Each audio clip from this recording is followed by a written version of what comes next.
William Shakespeare. I mean, come on, you know the name, right? England's national poet, the Bard of Avon.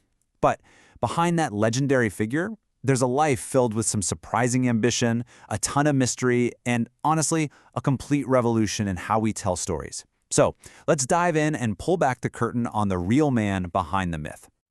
You know, his own rival, Ben Jonson, said it best. He said Shakespeare was not of an age, but for all time. Think about that. Even back then, the people around him knew this wasn't just some popular playwright of the moment. They knew his work was something special, something that was built to last. And that's the big question, isn't it? How does a glovemaker's son from a pretty small town end up becoming the most influential writer in the history of the world? I mean, that's the real story we're going to dig into. It's this incredible journey from Stratford-upon-Avon to the absolute peak of world literature. So, how on earth did he do it? Okay, so let's start with the Shakespeare we all recognize. Today, his plays are performed everywhere, translated into basically every major language you can think of. He's a global icon, no question. But to really get a handle on the icon, we have to go back and understand the man and the world that created him. All right, so let's rewind the clock. Way back to Elizabethan England. This was a time of huge change, tons of opportunity. And it's right here that this young guy from the countryside shows up in London, ready to make his name in the absolutely cutthroat world of professional theater. So, his early years seem pretty straightforward, right? He's born in Stratford-upon-Avon in 1564. At 18, he marries an older woman, Anne Hathaway, and they have 3 kids. And then, poof, he just vanishes from the historical record for several years. We call them the lost years. When he finally pops back up in 1592, he's in London, and believe me, he is already making some serious waves. And you know, the very first time we see his name in print in London, it wasn't a good review. It was a full-on attack. A jealous, university-educated rival named Robert Greene calls him an upstart crow, basically accusing this actor who dared to become a writer of being way out of his league. You can just feel the anger in the writing, and that's how we know for sure Shakespeare had officially arrived. And you know what? Greene was absolutely right to be worried, because Shakespeare wasn't just some artsy poet. He was an incredibly savvy entrepreneur. The guy had a brilliant sense of what audiences wanted to see, and maybe even more important, he understood the business of theater. Yeah, you could almost say he diversified his portfolio. He didn't just sell his scripts and call it a day. No way. He was an actor in the plays, he was a part owner, a shareholder in his acting company, the Lord Chamberlain's Men, and he invested in the actual buildings, the theaters themselves, like the legendary Globe. This was like a masterclass in vertical integration, and it made him a very, very wealthy man. Wealthy enough to go back home and buy the second largest house in all of Stratford. But let's be real.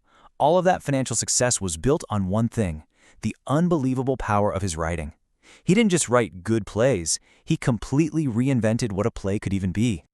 I mean, just take a second to look at the sheer volume of his work. We're talking about 39 plays, 154 sonnets, and a few long poems. It's just a staggering amount of creativity. And while there are more sonnets, it's the plays that make up the vast bulk of his writing. It's an absolutely incredible output for a career that only lasted a little over 20 years. And his range, oh my gosh, his range was insane. He was definitely not a one-trick pony. The guy mastered every single popular genre of his time. He could write these hilarious, witty comedies like A Midsummer Night's Dream, then turn around and pen epic histories like Henry V, gut-wrenching tragedies like Hamlet, and then later in his career, he even creates these magical romances that kind of blend everything together. One of his biggest innovations, a real game changer, was how he used the soliloquy. You know, where a character talks their thoughts out loud. Before him, it was often just a clunky way to give the audience information. But Shakespeare, he turned it into a window, a direct look right into a character's soul. It's how we get to see their deepest doubts, their fears, their secret desires. It's how we get to be or not to be from Hamlet. But his impact goes way beyond the stage. It's literally woven into the English language we speak every single day. I'd bet you quote Shakespeare all the time without even realizing it. Seriously, have you ever waited for something with bated breath? That's from The Merchant of Venice. Or ever called something a foregone conclusion? That's Othello. These are just 2 examples. His work is credited with introducing hundreds of new words and phrases that help shape the modern English we're speaking right now. And yet, for all we know about his work, the man himself, he's still so elusive. And this has created this fascinating air of mystery around him that, honestly, is still with us today. Okay, so here's what we know for a fact. We have public records, we know when he was born, when he died, who he married, his real estate deals, but his private life, his thoughts, we have almost nothing. No letters, no diaries, no personal journals. And it's this vacuum that has led to centuries of speculation about everything, his religion, his sexuality, even what he really looked like. And this huge gap in the historical record, well, it's the perfect fuel for the most famous, most persistent conspiracy theory about him. The idea that a glovemaker's son from the countryside couldn't possibly have written these works of genius. It's called the authorship question, and it's important to note this theory only popped up more than 230 years after he died.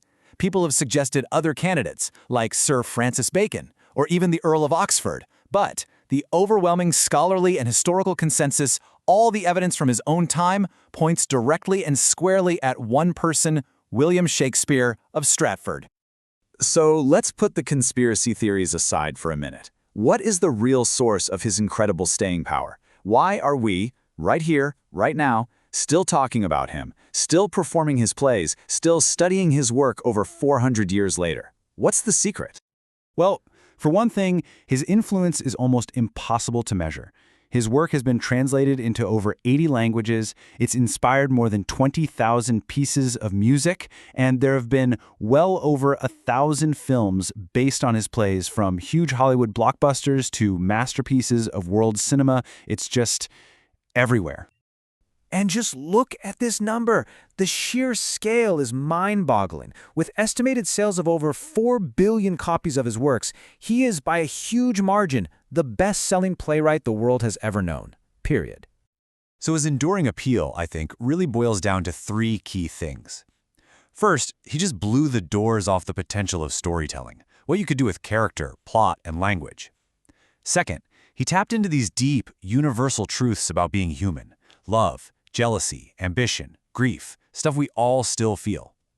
And third, he created works that are so rich and complex that every new generation can come along and find something new in them, reinterpreting them for their own time. And that, ultimately, is his genius. He holds a mirror up to human nature.